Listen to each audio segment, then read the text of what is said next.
Hi, it's Darren, and welcome to another episode of When Vogue Calls. This week's topic is titled A Model Agent Called Jezebel. Now, this Dutch model, an amazingly beautiful Dutch model, who she wasn't a Vogue girl. I mean, she was doing some really good magazines, but she had not done Vogue as yet. But she was doing really great. She was what we call a big money girl, a girl who makes minimum 5,000 or so a day. I mean, and work every single day. But in this case, there was a client a designer, famous American designer, who loved her so much, and she was making $7,500 a day. And usually this went on for weeks that she would work for them, doing looks and fittings. And what's amazing is that generally, right before the show season, like 3 weeks before the shows, she would work. Sometimes the designer wouldn't come in until late in the afternoon, so that meant that they would work up to midnight or later, which meant she would make double what she was scheduled to make for that day.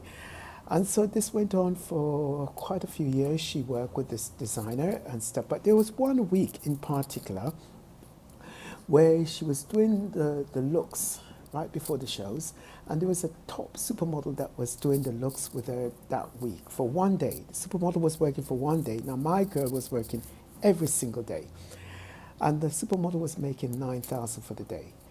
Now in the agency there was an agent who just was always not very nice person. I mean, I've worked with demon seeds and stuff there, but now I've got a Jezebel.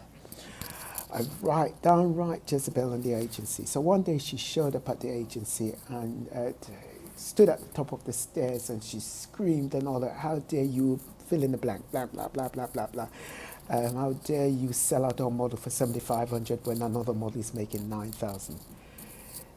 Rightly, the other model was making more money because she's a Vogue girl and mine is not. But my girl was making far more money in the end anyways. Big deal. You thought this person would be happy. I realize in life, people, people only come after you when you pose a threat to their platform. And Jezebel would not have come after me if I hadn't been a threat to her, period. I mean, I guess because, this top client always called and asked me. I worked with a client for years. In the Bible, we know of the story of Jezebel. She was married to King Ahab, who was a wicked king, and Jezebel, she was a miserable cow. She was always creating drama. And she chased after Elijah, the prophet. Now, in this case, I had a Jezebel at an agency chasing after me, and I had to deal with her. Now, the amazing thing about this is that God's got your back all the time. The great agent Christ always have your back, and such great favor. The favor of God, of Christ, is always on your life when you're trying to do what's right. And in my case, the funny part about this, a week later, the client from the top designer called and said she had seen Jezebel on the street, and Jezebel came up to her and was like, "Hi, how are you there?" And she said, some strange reason she had to say to her, "I never really like you. You're not a nice person, and you're always creating trouble," something to the effect.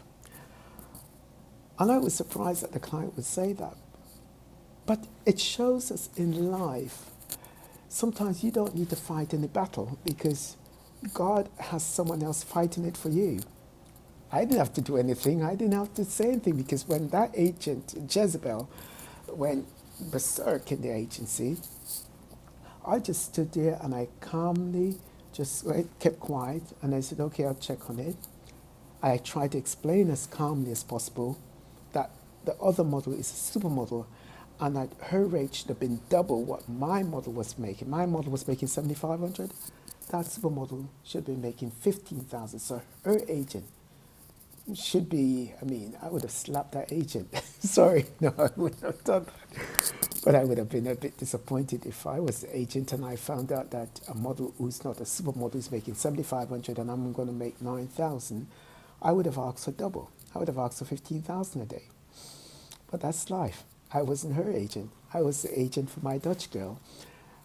and I try to do the best for her. As I said, that's life. God's got your back. The great agent Christ got your back. Shabbat Shalom. Happy Hanukkah. Have a great, great, great weekend. God bless you. Bye-bye.